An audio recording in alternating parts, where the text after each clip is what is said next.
Greening está presente em cerca de 17% dos pés de laranja dos estados de São Paulo e Minas Gerais.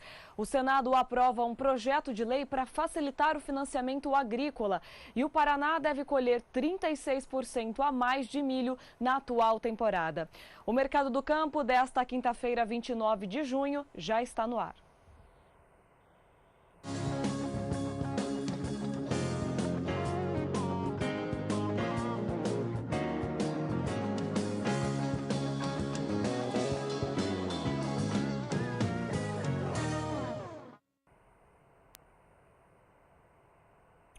Uma boa tarde para você. O Mercado do Campo começa ao vivo, direto dos estúdios da B3, na capital paulista. Começamos com informações do mercado financeiro. Hoje os Estados Unidos divulgou a prévia do PIB desse início de ano e o valor veio acima do que era esperado pelo mercado. O PIB nos Estados Unidos foi de 1,4%. Com isso, mostrou uma certa... A economia dos Estados Unidos está um pouco mais forte, foi isso que esse número mostrou para o mundo todo. E aí o dólar acabou se valorizando. Ontem a moeda americana estava abaixo dos R$ 3,30, mas hoje já passou deste patamar. Fechou o dia a R$ 3,30 mais 80 e a alta foi de 0,73%. Já o índice Bovespa passou boa parte do dia perto da estabilidade. A alta foi bem leve, de apenas 0,35%, com o Ibovespa à vista a 62.238 pontos. O principal índice acionário aqui da Bolsa teve essa alta, mas ele foi influenciado por dois fatores. A crise política no Brasil ainda pesa negativamente sobre as ações, só que esse resultado do PIB lá nos Estados Unidos acabou tirando um pouco a aversão ao risco das economias emergentes e isso traz benefícios para as ações brasileiras. Tanto que entre as 5 maiores altas, quem liderou hoje as ações foram os papéis da Fibria. A alta foi de 3,84%. Cada papel negociado a R$ 3,32. Os valores tiveram boa valorização. No fechamento de ontem estavam em R$ 33,05 e hoje então fecharam acima dos R$ 34. O que provocou alta para as ações da Fibria foi uma notícia apurada pelo jornal A Folha de São Paulo de que a Fibria faria uma parceria com a empresa chilena Arauco para a compra da empresa Eldorado, que faz parte da JIF Investimentos, controladora também da JBS. A Arauco é considerada a empresa favorita para a compra da empresa Eldorado e agora com essa aquisição a Fibria então também faria parte dela. A Suzano, que é outra empresa de papel e celulose, ficou com o segundo lugar entre as ações que tiveram a maior alta do índice Bovespa hoje, mas aí foi porque ela divulgou um índice de desempenho com um aumento no preço do celulose, aqui no Brasil. E aí, por conta disso, os papéis da empresa acabaram sendo negociados em alta. Então, duas empresas desse setor de celulose hoje tendo um bom desempenho no mercado acionário. E uma boa novidade para o produtor rural brasileiro. O Senado aprovou um projeto de lei que pode facilitar o financiamento agrícola. O relator do projeto, o senador Ronaldo Caiado, explica como funciona esse novo mecanismo. Veja a entrevista de Camila Xavier. No último dia 14, o Senado aprovou a facilitação do crédito para o proprietário rural, através do projeto de lei da Câmara 212 de 2015. Sobre esse assunto, eu converso agora com o senador Ronaldo Caiado, relator do projeto. Senador, o que é a cédula imobiliária rural e o que ela permite? Olha, isso é uma matéria que vem tramitando a longo prazo e que ela vai promover uma modificação completa na vida do produtor rural. Que antigamente ele precisava de dar em garantia uma dívida, todo o imóvel, toda a propriedade, toda a escritura era vinculada. Agora, ele pode construir com este projeto que foi aprovado no Senado e retornou à Câmara, e acredito que será aprovado também nos próximos dias, irá à sanção, ele poderá ter o fatiamento da propriedade. E com isto, ele poderá criar uma cédula específica em que ela vai ser suficiente registrado em cartório, lógico, podendo ser comercializado na bolsa, mas vai ser suficiente para poder garantir o empréstimo. Então, isto produz um resultado que chama-se criar um patrimônio de afetação. Seria aquela parte específica que faria garantia do imóvel. No decorrer do tempo, tá certo? Este valor poderá ser também rediscutido e esta cédula poderá ser também, vamos dizer, afetada numa menor fatia da propriedade. Ou seja, é uma maneira de você não bloquear o produtor rural de novos empréstimos e, ao mesmo tempo, você dar a ele uma capacidade de garantir àquele que realmente faz o empréstimo, aonde essa cédula ela está registrada em cartório, ela pode ser comercializada na bolsa e, ao mesmo tempo, se o proprietário não quitar aquilo na data certa, aquela fatia, aquela área afetada da sua propriedade passa a ser patrimônio de quem ali fez o financiamento. Mas essa parte da propriedade ela vai ser repassada diretamente ao financiador ou precisa ser executada na justiça? Não, não tem justiça. Essa parte que está afetada, ela será registrada em cartório, certo? Ou seja, dando todas as garantias. Ela poderá ser comercializada na bolsa, tá certo? Também, se aquele cidadão que a recebeu deseja colocá-la também e vendê-la e continuar a comercialização dela, é uma cédula que pode ser facilmente comercializada porque ela tem todas as garantias. Caso o proprietário, no final do prazo, quite aquele valor, lógico, essa área da sua propriedade que está afetada retornará à sua propriedade. Se ele não quitar, esta área vai realmente ter um novo dono, que foi aquele responsável ou pelo financiamento ou a quem ele vendeu esse título. Ela traz benefícios também, juros mais baixos, por exemplo?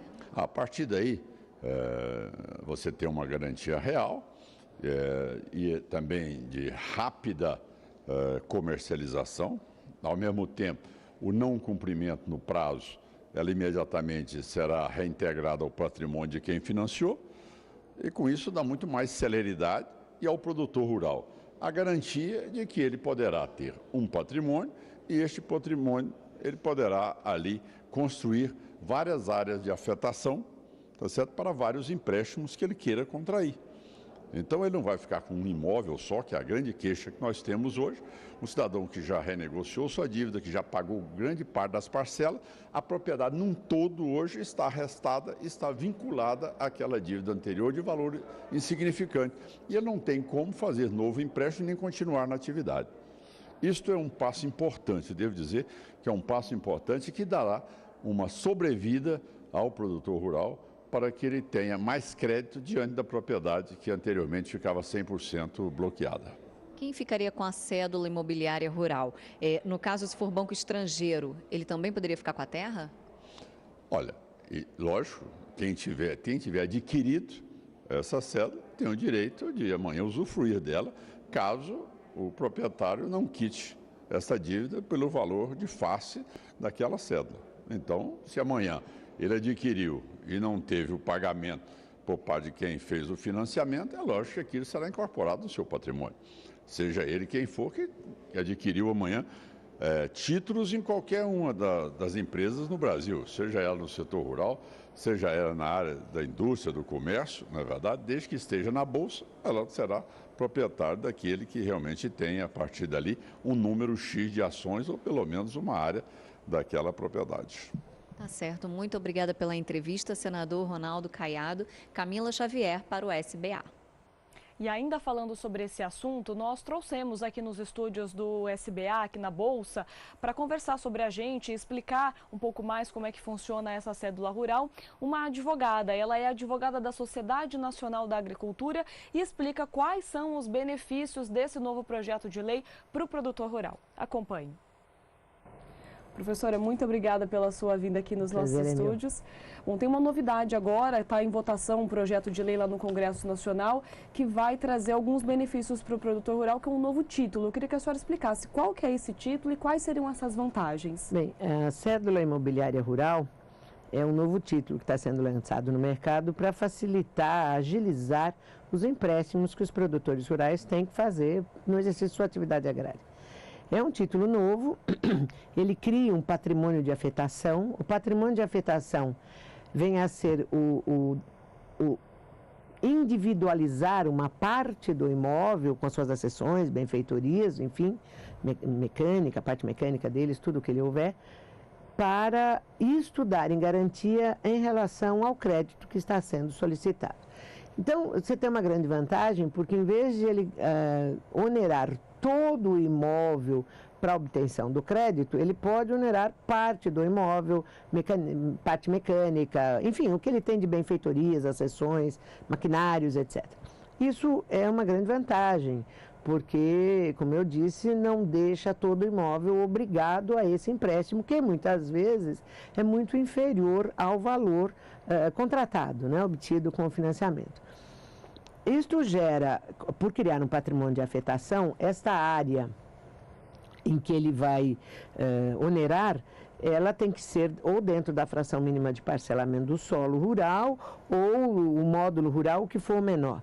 E é feito um registro imobiliário dessa constituição desse patrimônio de afetação e que fica à disposição do credor para a eventualidade do não pagamento transformar-se em área do próprio credor. Então, claro, não é assim tão fácil para fazer, para constituir a cédula imobiliária rural. O produtor, como ele vai destacar essa parte do imóvel como patrimônio de afetação, ele terá de fazer todo um procedimento da área afetada, com georreferenciamento, confrontantes, a legislação traz toda uma sistemática para isto, e ela então é levada a registro. Isto cria uma cédula imobiliária, essa cédula é negociável na Bolsa, e esse proprietário então terá lá as condições de pagamento. É mais fácil, parece ser mais ágil, é isso que pretende a lei, ser mais ágil para a contratação de financiamento para o proprietário. Por sua vez, claro que nem tudo são flores, por sua vez também torna-se mais fácil a cobrança pela não liquidação. Então, se eventualmente houver o não pagamento, há todo lá um procedimento, constituição in more, etc., mas vencida e não liquidada, enfim, o credor tem o direito imediato de ir ao cartório e exigir que aquela área que foi afetada, por isso o patrimônio de afetação, que aquela área afetada seja transferida para si, para ele credor, né?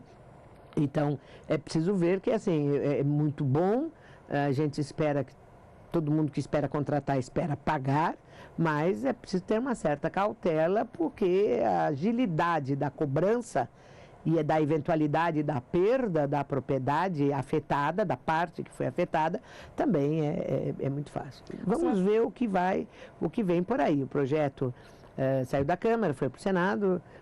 O senador Caiado emendou os 3, 4 primeiros artigos na parte principiológica, etc. Ele tem a legislação está muito bem elaborada, com todos os procedimentos, o andamento a constituição do patrimônio, o registro, a emissão da cédula, depois o pagamento e a devolução da área para o proprietário, a eventualidade da não devolução. A lei está, vamos dizer, bem estruturada. E agora volta para a decisão, né? A senhora falou uma parte importante, que como que vai definir esse pedaço que o proprietário da terra vai querer, que é a parte do georreferenciamento. Nisso torna-se muito importante ele ter o CAR, que ele já tem... Uma das coisas da área, você bem lembrou, da área afetada, é que essa área, em primeiro lugar, não pode estar obrigada a qualquer outro financiamento, não pode ter nenhum outro ônus, e mais do que isso, ele tem que estar em dia com todas as obrigações ambientais, inclusive o CAR, né? O CAR hoje é uma realidade, não é possível você fazer nada sem ter o cadastro ambiental rural. Bom, nós vimos no último ano os produtores rurais contratando menos crédito do que na safra anterior. Talvez essa seja uma alternativa. Talvez seja uma alternativa. Vamos esperar a lei entrar em vigor e ver sancionada também pela Presidente da República, ver se não acontece nada, mas a gente espera que seja um caminho mais ágil para o produtor, né? A gente falou, olha, tem lá os seus reveses, mas a ideia não é isso, ninguém contrata para não pagar. Então a gente espera que dê muito certo. Ok, muito obrigada pela sua ajuda aqui, professora. Muito obrigada. Vocês acabaram de ouvir a entrevista com Maria Cecília Ladeira de Almeida. Ela é professora de Direito do Mackenzie e também advogada da SNA, a Sociedade Nacional da Agricultura. Voltamos ao programa. E no próximo bloco você vai ver que o Fundecitrus divulgou os dados de greening nos pés de laranja dos estados de São Paulo e Minas Gerais. Nós voltamos já. O Mercado do Campo está de volta, direto dos estúdios da B3 aqui em São Paulo. Agora, informações do mercado do café. Tanto os preços do café robusta quanto os preços do café arábica acabaram operando em alta hoje. Você acompanha agora o fechamento dos negócios, uma alta expressiva para os valores lá na Bolsa de Londres. Segundo os analistas de mercado, os preços acabaram acompanhando o mercado de Nova York e também foram motivados pela alta no preço do petróleo. Isso acabou sustentando esses ganhos para os preços do café robusta na Bolsa de Londres. Fechamento dos mercados, então, contrato de julho a 2.122 dólares por tonelada, tem alta de 2,06%. Já o contrato de setembro a 2.132 dólares por tonelada sobe 1,91%. Novembro, a 2.107 dólares a tonelada, sobe 1,68%. E janeiro do ano que vem, a 2.080 dólares por tonelada, sobe 1,41%. Os preços do café arábica negociados na Bolsa de Nova York também tiveram um desempenho positivo hoje, uma alta. Segundo os analistas, foi uma recuperação diante das quedas que foram registradas, principalmente na semana passada, quando os contratos, principalmente os mais curtos, tiveram os valores abaixo de $1,20 por libra-peso. O contrato de julho, a $1,24 por libra-peso, sobe 1,62%. Para agosto, $1,26 por libra-peso, alta de 1,56%. É a mesma alta para o contrato de setembro, negociado também a $1,26 por libra-peso, e o contrato de dezembro, a $1,29 por libra-peso, sobe também 1,56%. O contrato mais longo, na cotação máxima do dia, conseguiu ultrapassar a marca de $1,30 por libra-peso. Então, essa semana teve um tom mais de recuperação para o mercado do café do que a semana passada. Agora você acompanha os preços que foram negociados aqui na Bolsa de São Paulo. Não poderia ser diferente. Os valores do arábica aqui em São Paulo normalmente acompanham o mercado de Nova York. Os valores, os contratos são negociados em dólar também, e o café é muito exportado aqui no Brasil, então tem também esse acompanhamento. Normalmente, quando os preços sobem em Nova York, sobem aqui também. Para setembro, $149,75 a saca de 60 quilos, alta de 1,42%. Contrato de dezembro, a $153,90 a saca, a alta é de 1,75%. Setembro do ano que vem, $161,15 a saca, alta de 1,58%. Mercado do café, então, hoje trabalhou com ganhos em torno de $2 a saca de 60 quilos aqui na Bolsa, se comparado com o fechamento de ontem. Bom, agora a previsão do tempo, a Juliana Rezende traz informações do clima para o centro-sul do Brasil nas próximas semanas. Olá, Juliana.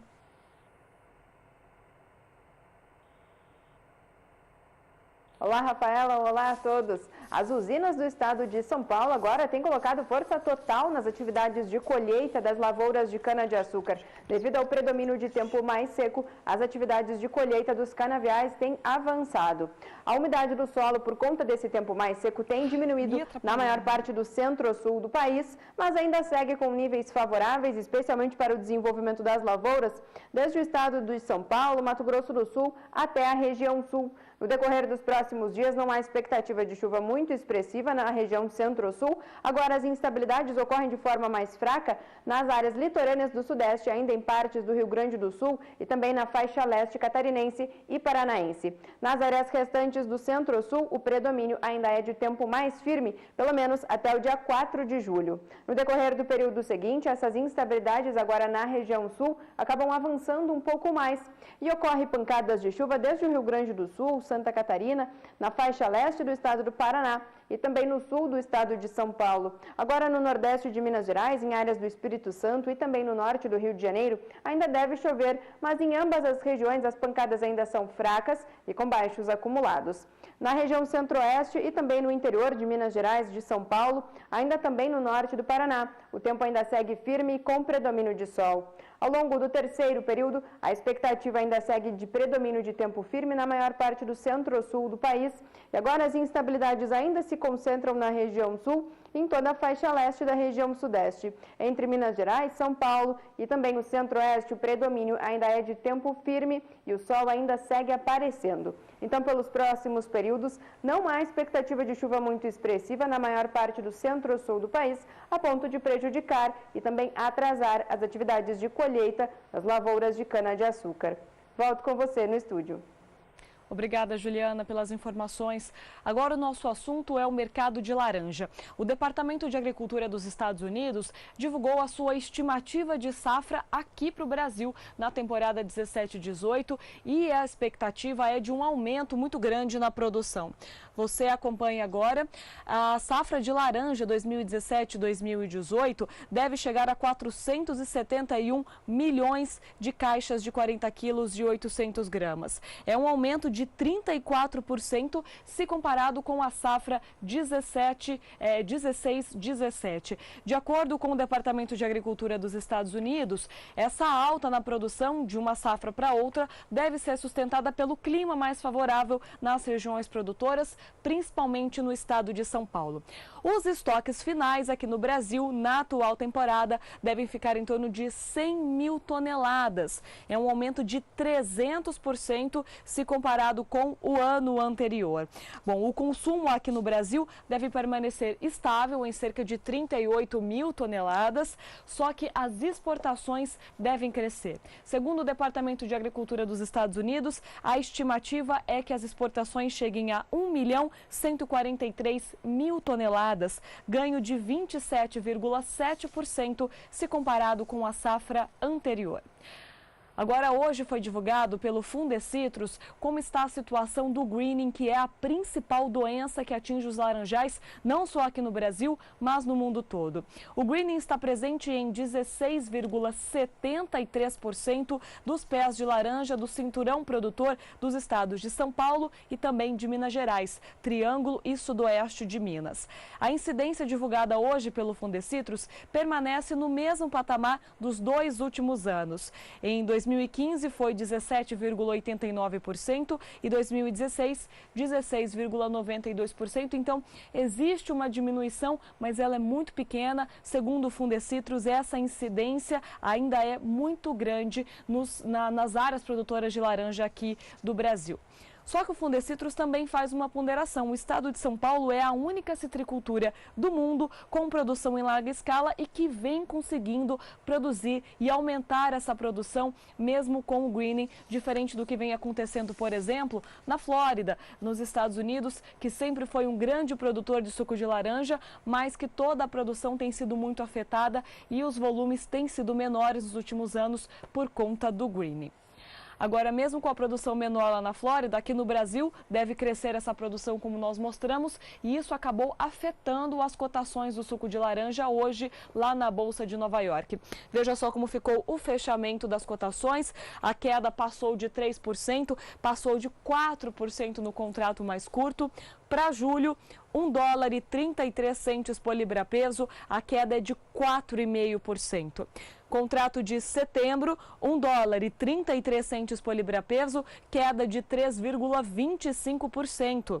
Novembro, $1,34 por libra-peso, queda de 3,21%, mesma queda para o contrato de janeiro, que também fica em torno de $1,34 por libra-peso. Segundo os analistas de mercado, essa queda mais forte para o preço do suco de laranja lá na Bolsa de Nova York acontece justamente por conta da expectativa de maior oferta e menor demanda no mundo todo.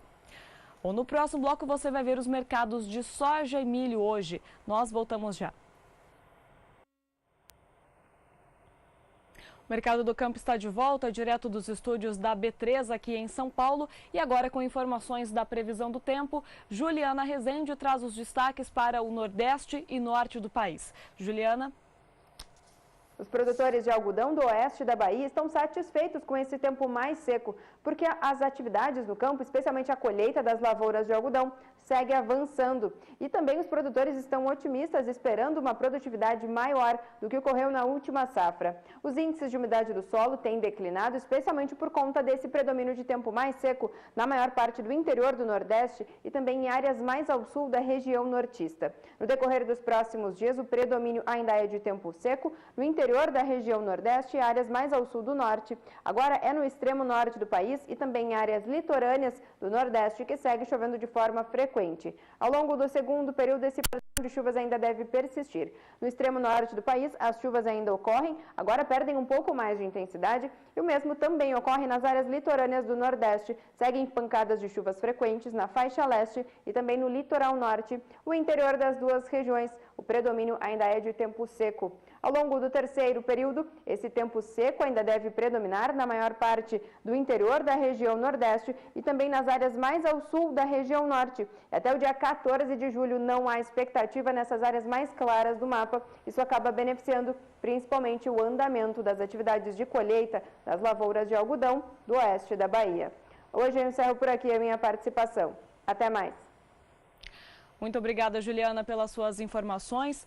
Bom, o Departamento de Economia Rural, DERAL, da Secretaria de Agricultura do Estado do Paraná, aumentou a sua projeção para a produção de milho e também de soja lá no estado paranaense. Você confere agora os dados que foram divulgados hoje. Segundo o DERAL, a safra de milho que está em andamento deve chegar a 13.800.000 toneladas, um aumento de 36% se comparado com a safra anterior.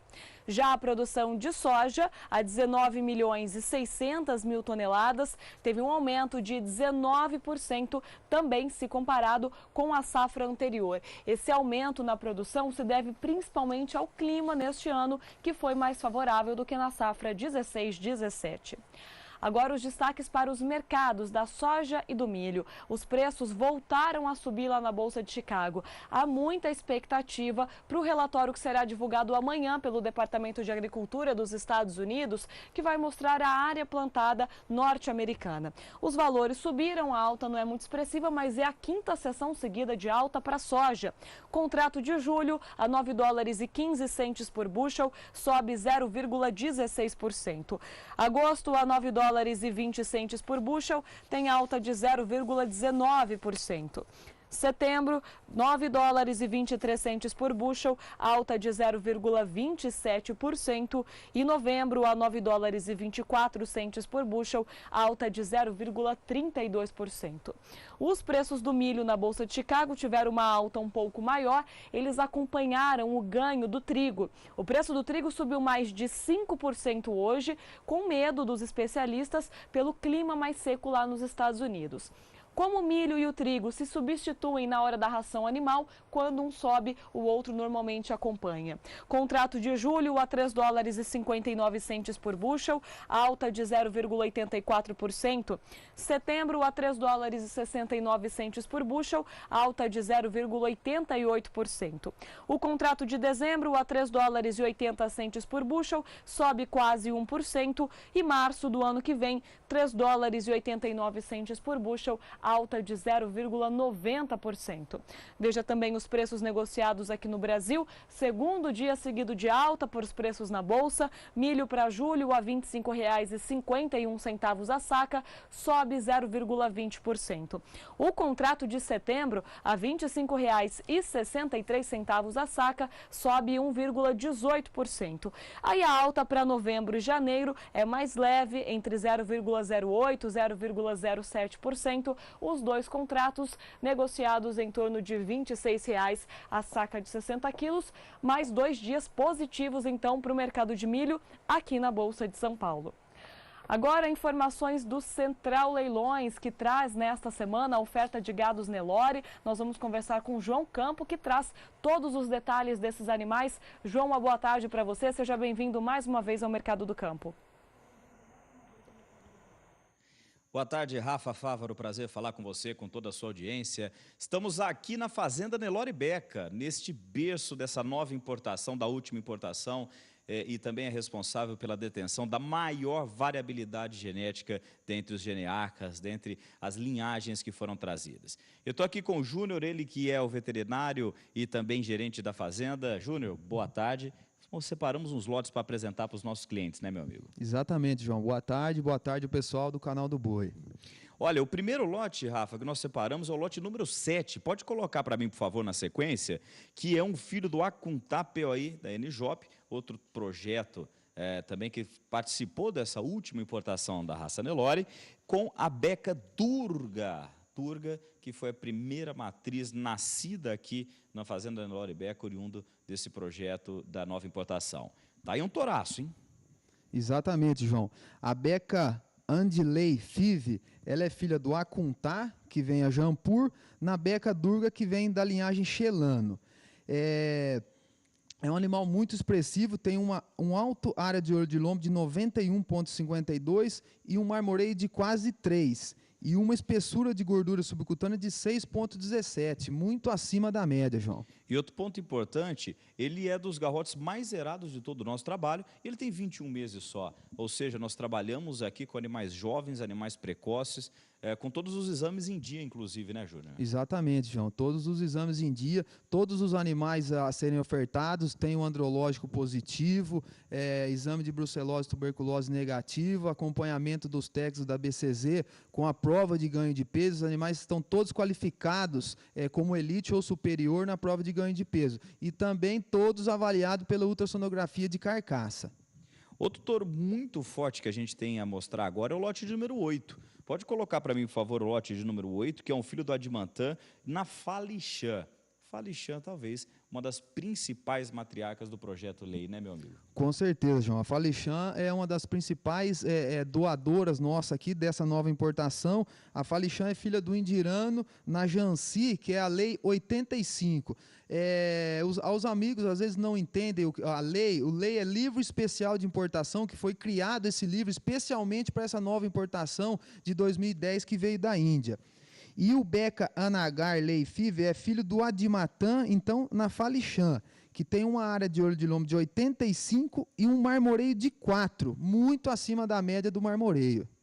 Outro grande reprodutor, olha a musculatura entre pernas preenchido que tem, a correção do aparelho reprodutivo é um ponto forte também, né? Exatamente, João. Com a circunferência escrotal de 34 centímetros para um animal jovem desse, caminha tranquilo, couro sobrando, ossatura forte, um animal excelente. Exatamente, para quem busca até um repassador de gado puro, oriundo desse trabalho maravilhoso que o deputado Beca fez de trazer, de manter, de aumentar e de selecionar as novas linhagens da última importação. Agora eu quero trazer o lote de número 14. Pode colocar para mim, por favor, Campo Grande, que é um irmão dele, é um filho do Adimantã, só que a mãe agora, ela é simplesmente a Barat 9, que é a Avanindra na Barat, a Barat também, uma das grandes matrizes do projeto. Exatamente, João. A Barat, como a Falixã, também é uma das principais doadoras nossa. Só das filhas da Barat, nós já temos mais de 100 filhas da Barat no plantel. É uma doadora excepcional, ela produz muito bem, ela é muito fértil, já está na sua 3ª aparição. A Barat é excepcional. E aqui temos, então, o filho do Adimatã, na Barat 9, que vem a Avanindra, que é Xelano. Também tem uma área de olho de lombo muito acima da média de 88 e um marmoreio de 3,6 e uma espessura de gordura subcutânea também muito alta. Então tá aí, nós pensamos essa nossa participação um pouco curta, são apenas 5 minutos, mas deu tempo de mostrarmos 3 reprodutores que estarão em oferta na terça-feira a partir das 20 horas e 30 minutos, dia 4 de julho, impreterivelmente às 20h30 aí no Espaço Gourmet, ou melhor, aí não, né? Lá em Campo Grande, porque o estúdio que nos fala agora, Rafa Fávaro, fica em São Paulo. Obrigado, viu, Júnior? Obrigado, eu, João. Esperamos todos na terça-feira que vem, às 8h30, pelo canal do Boi. Obrigado, meu amigo. É com você aí em São Paulo, Rafa. A gente volta amanhã aqui dentro do Mercado do Campo com mais informações. Obrigado. Ok, João, muito obrigada a você pela participação e você acompanha também outros detalhes desse leilão ao longo da nossa programação. O Mercado do Campo de hoje fica por aqui, você acompanha agora o Pecuária BR com Renata Ferreira e Jorge Zaidan. Nós voltamos amanhã às 5h35 da tarde.